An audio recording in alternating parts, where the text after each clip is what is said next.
Habitant. En fait, il y a bien sûr qu'un terroriste, quand il passe à l'acte, il a une histoire, et c'est un être humain, et il y a un parcours. Ça, évidemment qu'on peut, le tracer et on peut l'expliquer. Mais il y a un phénomène qui s'appelle la haine.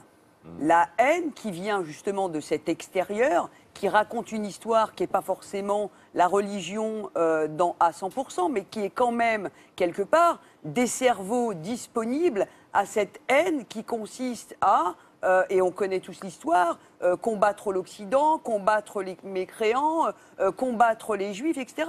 C'est du bon sens et c'est primaire. Et c'est tous les jours qu'on l'entend.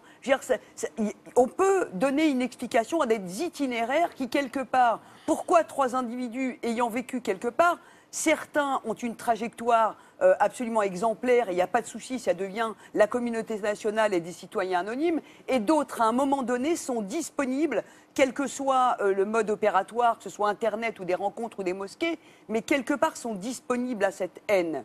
Et ça s'appelle la haine. À un bout d'un moment, ça ne s'explique pas, la haine. Il n'y a pas de compréhension rationnelle à un individu qui, quelque part, à un moment donné, décide de tuer je ne sais combien de personnes sur une terrasse parce qu'il s'est mis dans la tête. Or, il est peut-être parti, comme vous le dites, de voyou à je ne sais quoi, mais n'empêche qu'il passe à l'acte avec la haine.